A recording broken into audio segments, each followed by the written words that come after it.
Bienvenidos a este nuevo episodio de Si Me Informa, donde abordaremos el tema del racionalismo. Su servidora Dulce González junto a mis compañeras Virginia Rodríguez y Jocelyn Hernández. Iniciaremos por la definición de racionalismo. Esta es una doctrina la cual afirma que la causa principal del conocimiento reside en el pensamiento, la razón. Con esta definición podemos decir que la razón es lo más importante, mientras que la imaginación pierde importancia. Sí, y hay que tener en cuenta que el racionalismo no solo cree que estaremos ante un conocimiento real cuando se posee necesidad lógica, es decir, cuando nuestra razón estima que una cosa es como es y que no se puede ser de otro modo. Igualmente debe poseer validez universal, que es cuando nuestra razón juzga que, por ser como es, debe ser así siempre y en todas partes. Así es, solo los juicios formados por el pensamiento procedentes de la razón poseen necesidad lógica y validez universal, mientras que los demás carecen de ellas. En resumen, a esto podemos decir que para el racionalismo todo conocimiento real es originado en el pensamiento. Sí, y un dato que me parece bastante interesante agregar es que el conocimiento matemático es el más importante para los racionalistas.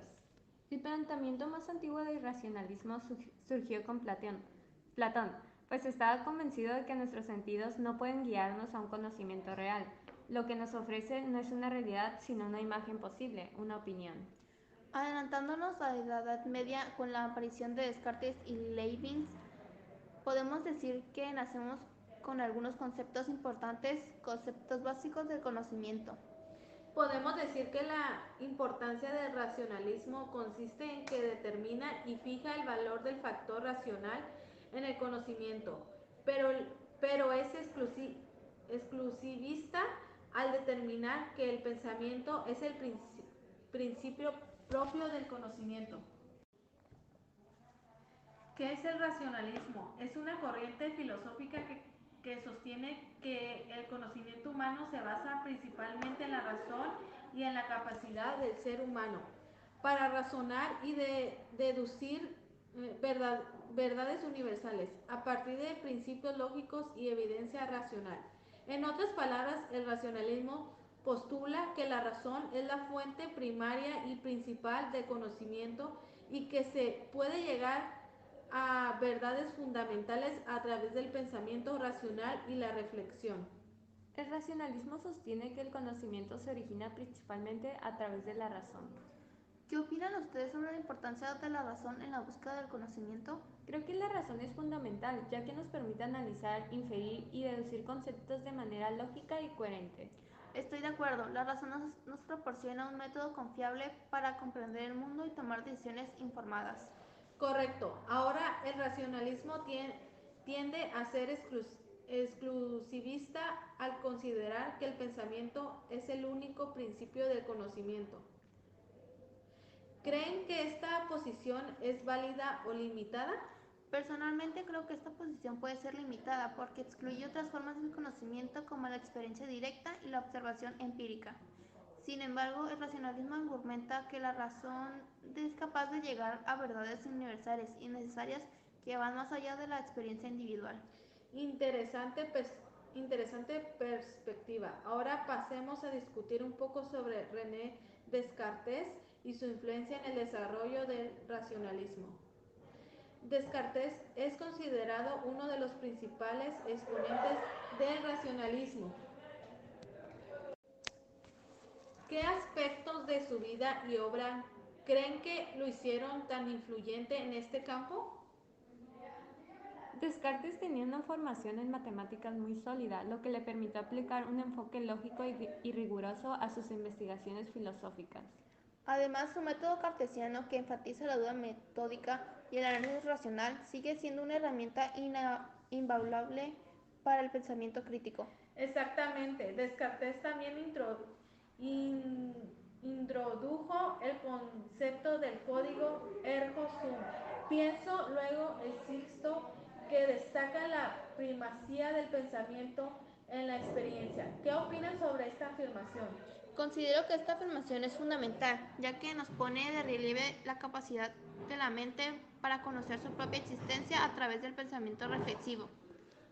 Sin embargo, algunos críticos argumentan que el cogito de Descartes puede llevar a un solicismo excesivo, enfocando demasiado en la subjetividad individual. Excelentes puntos. En resumen, hemos explorado los enfoques del racionalismo con sus propias características y contribuciones al estudio del conocimiento humano. ¿Alguna pregunta final o comentario antes de concluir? Me parece fascinante cómo estas diferentes perspectivas han moldeado nuestra comprensión del mundo a lo largo de la historia. Sí, definitivamente hay mucho que aprender en estos enfoques filosóficos, incluso en la era moderna. Hablando de Descartes, es de suma importancia mencionar el método cartesiano. El método donde se encuentra el deseo de superar toda duda. Así es, dudar para no dudar. El método decía que el buen sentido, la razón, es la cosa mejor repartida del mundo. ¿Entienden a lo que se refiere? Sí, compañera, cuando dice razón se refiere a la capacidad de distinguir lo verdadero de lo falso. Igualmente, Descartes afirmaba que todos poseemos el mismo grado de razón, pero no todos quieren o pueden utilizarla correctamente. Entonces, ¿cómo guiamos la razón por el camino correcto? Para eso existen las 4 reglas del método cartesiano. La primera decía no recibir jamás nada por verdadero que no conociera serlo evidentemente, es decir, si queremos conocer algo debemos evitar la precipitación y la prevención, en otras palabras, según Descartes, los prejuicios. Una vez evitadas ambas, debemos proceder con claridad y distinción, es decir, debemos poner una duda en la realidad para alcanzar la verdad. En otras palabras, debemos adoptar una actitud crítica personal. Debemos poder renunciar a la tradición para empezar de nuevo a pensar por nosotros mismos. La segunda regla consiste en dividir cada una de las dificultades que examinará en tantas partes como se pudiera y fuera requerido para mejor resolverlas.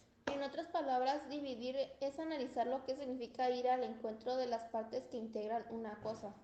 También está la tercera regla que se dice conducir mis pensamientos en orden, empezando por los objetos más simples y más fáciles de conocer para subir poco a poco, y como por grados al conocimiento de los más complejos, suponiendo incluso orden entre aquellos que no se preceden naturalmente entre sí. En palabras más simples, todo análisis necesita una síntesis, pues solo con la síntesis podremos obtener un conocimiento exacto de las leyes generales y no solo las partes. La última regla indica hacer por doquier enumeraciones tan complejas y revisiones tan generales que estuviera segura de no haber omitido nada. Es decir, cualquier proceso de pensamiento o experimento debe repetirse varias veces para que estemos seguros de la verdad a la que se pretende llegar. En conclusión, con las reglas podemos decir que parte desde el análisis de las partes, por consiguiente sigue la síntesis del todo permitiéndonos discernir entre la verdad y el error. Oigan, ¿ustedes conocen cuáles son uno de los intentos de mediación entre racionalismo y empirismo?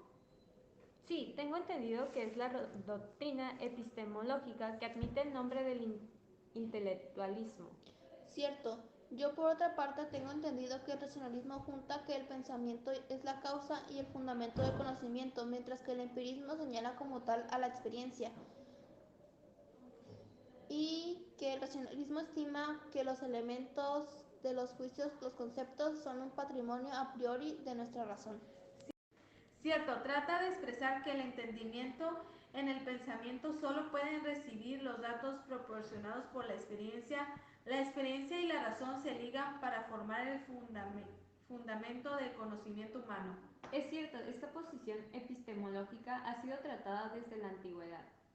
Siendo este el discípulo de Platón, se encontraba bajo la influencia del racionalismo, sin embargo, se aventaba hacia el empirismo y debido a su orientación empírica coloca al mundo platónico de las ideas dentro de la realidad sensible. Sí, las ideas ya no constituyen un cosmos independiente, ya no se encuentran afuera, sino adentro de las cosas concretas. Sí, Aristóteles propuso la solución, el problema del conocimiento, el que dice, si las ciudades se encuentran cubiertas propiedades sensibles en las cosas, ya no hay razón para que subsista la contemplación preterrena de las ideas, lo que era necesario en el Platón. Sí, y por el contrario, ahora debe descartarse la importancia primordial de la experiencia. Ella se convierte en el fundamento de todo conocimiento. A lo que entendí, primeramente percibimos imágenes sensibles de las cosas concretas, ¿no? Puesto que el entendimiento activo separa de tales percepciones las notas esenciales principales y así el entendimiento potencial la recibe del activo y formula su juicio sobre las cosas. Así es, también algo que mencionar es que los principios supremas del conocimiento reciben del origen de la experiencia. Y también algo importante es que el conocimiento de los principios se nos acerca por la experiencia. Bueno, lamentablemente terminamos con este tema. Suscríbete, dale like, coméntanos cualquier duda que tengas.